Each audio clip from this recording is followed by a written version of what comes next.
Nursyakirah and I will now explain about exposition statement from short story Don't Depend on Me by Shih. For the past 13 years, the narrator has been living with her aunt. She is 49 years old and on good days, she appears to be no older than 40. She puts accountant in blank spots next to occupation, yet the narrator am far better at managing real money. Because of this simple skill, it is the narrator's responsibility to balance her expenses against her salary, and she relies on the narrator to pay her bills on time. Every month, Shih gives herself a small allowance for this. Her mother's younger sister, Auntie, were born a year apart. Her parents died 5 years apart in separate car accidents. She was orphaned at the age of 7 and Auntie did the best she could to raise her. The narrator and her family lived in a home that belonged to her parents. When they died, insurance was a blessing since it prevented financially uncertainty during the difficult period. The house will be hers when she becomes 20 years old in 2 years, thanks to mother's foresight in living in will. Hi, so there are plenty of resolution in this story.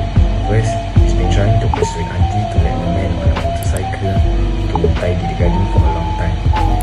The garden has become overgrown with stray plants, anti-independence and renegade lemongrass. There was a time not long ago when we could plant fresh chilies and use pandan leaf for the dessert. Neighbors from up to 10 houses away came to cut fragrant lemongrass stems from our garden. That was the time when Uncle Thomas would be observed on our lawn each evening while Auntie made tea and white bread toast with butter and sugar. They could take a seat down searching on the chilies till the sky became darkish with crows flying domestic to roost. Uncle Thomas never stayed for dinner because Auntie never asked him to. They hardly talk because that's how things are when you get older. I noticed Uncle Thomas bought a leaf from Auntie's hair. She placed her heart in her eyes while she's smiling. Thanks. This story started to get exciting when the climax has happened. So the climax is when his auntie feels unconscious while walking to the sink bringing all those dinner dishes.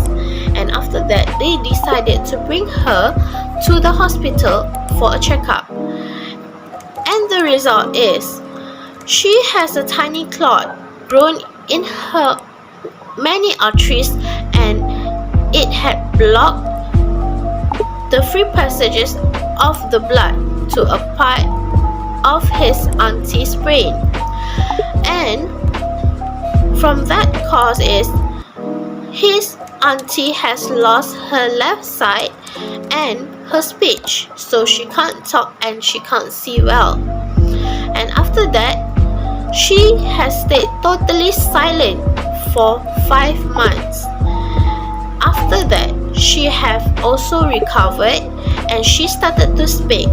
But when she started to speak, she said, "You can't deny on me," to him. So it was, those words were clearly audible and the words were perfectly formed. So this shows that his auntie did not want him to rely on him anymore. The following action in this story is when the writer's aunt is found unconscious and the writers immediately call her husband to take her to the hospital. And when they arrive at the hospital, the writers found that his aunt had a tiny clot grown in one of her many arteries, and the condition caused her heart to block the free passage of blood to a part of Auntie's brains. And the writers saw frustration in her aunt's eyes. His aunt said to not depend on her anymore, but the writers insist her instead. The writers said he will be going to start cleaning up the garden again with Uncle Thomas. The resolution in this short story is when Uncle Thomas and writer started to clean up their garden together, and their garden became a profusion of pretty things, and they planted a carpet of soft springy grass, a border of tiny stars like purple flowers, and a climbing plant. And Uncle Thomas, reminiscing the time when his wife was able to walk, she would occasionally come over with 2 cans of 100 plus and dainty snacks laid out on plate.